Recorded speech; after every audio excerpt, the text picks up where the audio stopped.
2013 সালে 30 জানুয়ারি কানাডার কলেজ ছাত্রী এলিসা ল্যাম একা ঘুরতে এসে উঠলেন লস অ্যাঞ্জেলেসের পুরনো সিসিল হোটেলে।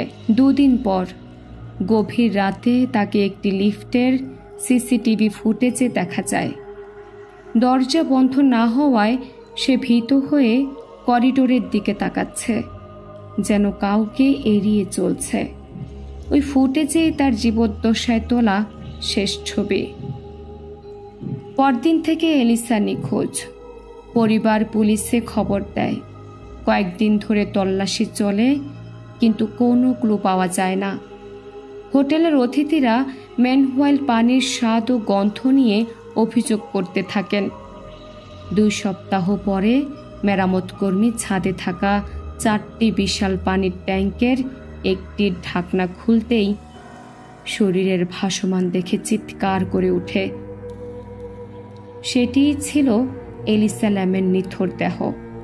তিনি ছিলেন নগ্ন, শরীরের বড় কোনো আঘাত চিহ্ন নেই। সিসিটিভিতে তাকে ছাদে উঠতে কেউ দেখেনি। ছাদে যাওয়া দরজা অ্যালার্মযুক্ত ছিল, আর ভারী লৌহর ঢাকনাটি একা তোলা প্রায় অসম্ভব বলে কর্মীরা জানান। ময়নাতদন্তে মৃত্যুকে দুর্ঘটনাজনিত ডুবে যাওয়া বাইপোলার ডিসঅর্ডার সহায়ক ফ্যাক্টর বলা হলেও 3টি প্রশ্ন রয়ে গেল। কিভাবে এলিসা অ্যালার্ম বাজানো ছাড়াই ছাদে গেল?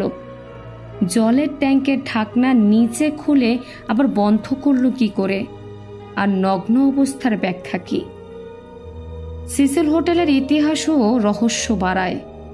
1930 থেকে এখানে বহু আত্মহত্যা ও ভাড়াটে খুনের আনাগোনা নথিভুক্ত। তাই একদল বিশ্বাস করে এটি পরিকল্পিত হত্যা। অন্যরা ধরে নেয় মানসিক বিকারের কারণে এলিসা নিজেই ছাদে গিয়েছিলেন। 1 দশক পেরিয়ে গেলেও এলিসা ল্যাম কেস আজও আনুষ্ঠানিকভাবে অমীমাংসিত। ইন্টারনেট স্লিউথ আর তদন্তকারী সাংবাদিকরা এখনো উত্তর খুঁজে চলছেন। আপনারা শুনছিলেন অক্ষরবিলাস এক্স ফাইল। আমি নাহার নিশে। এই পর্বে তুলে ধরলাম এলিসা ল্যাম সিসিল হোটেল রহস্যের সেই অমীমাংসিত ফাইল। পরবর্তী পর্বে আবার হাজির হব এক নতুন সত্য কিন্তু অজানা রহস্য নিয়ে। শোনার জন্য ধন্যবাদ। সাবধানে থাকুন। রহস্য কখনো বলে আসে না।